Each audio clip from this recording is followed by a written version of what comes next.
Bismillahirrahmanirrahim. Assalamualaikum warahmatullahi wabarakatuh. Iki Antokun bersama Mbah Wiryo. Mbah Wiryo Sukina. Mbah Sukina. Oh Sukinem, Dik. Oh Sukinem toh? Nggih, Sukinem. Tibake leres nggih yuswane iki 100 punjul tibake, 103.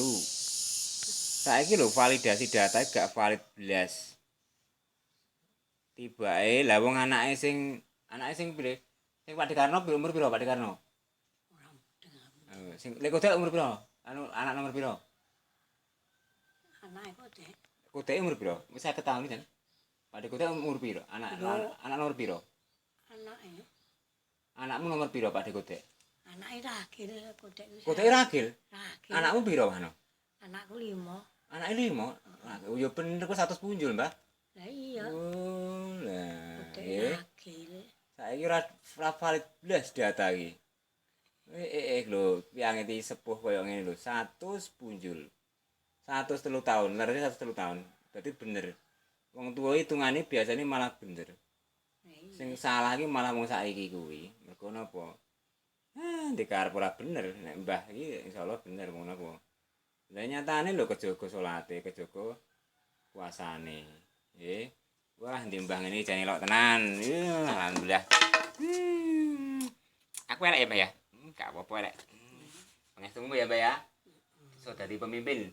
Nah, kan kesenenganmu kan jare ndongane aku gendang dadi pemimpin le, ngono. Pemimpin apa? Lah ya pemimpin apa, Mbah? Lah ya mimpin anak bojone. Wah, mimpin anak bojone sik ya ora apa. Nggih, wong sing penting mimpin anak bojone sik, nggih. Mimpin anak bojone. Sing penting Terus dadi duwe gayang sing mesti. amin. Lah apa neh tungane Kang Gundul?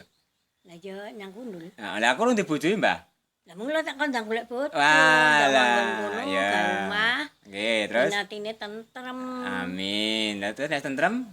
Lah ya nek tentrem ki lak ya kepenak uripe. Nah, nggih, sing penting tentrem riyin. Lah iya. Tentrem, terus piye Mbah? Ndang melingmu apa, Mbah? Kuwi tak video tak anu, Mbah. Melingmu apa neh? Melingku ya kuwi ketentreman kuwi. Ketentreman, nggih, pangestune. Tentrem arep apa kali? Ya, iki pelinge Mbah Sukinem. Mbah Sukinem. Mbah Sukinem, Mbah Wiryo Sumart. Wiryo sapa? Mbah Wiryo Dogol ngerti kuwi. Wiryo Dogol. Ya dogol ya keneng, ya Sukinem ya keneng. Yuswane 103. Sing jelas 103 niku. KTP kalau begini niku klentu. Mboten valid.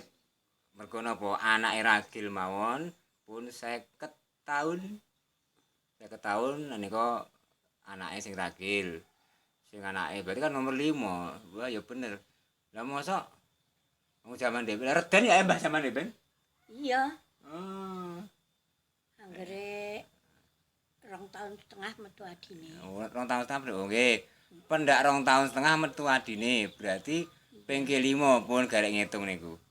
Teman-teman nggih. Jare hitungane 100 punjul. Wis engko diitung neh. Itu nah gampang. Assalamualaikum warahmatullahi wabarakatuh. Dungane wong tuwa kuwi jare asepe sip. Ampuh. Wah ndongane Antokun entuk bojo sing gemati, tentrem. Iya. Ayo. Wong nek tentrem arep piye? Nggih, mengetune. Assalamualaikum warahmatullahi wabarakatuh.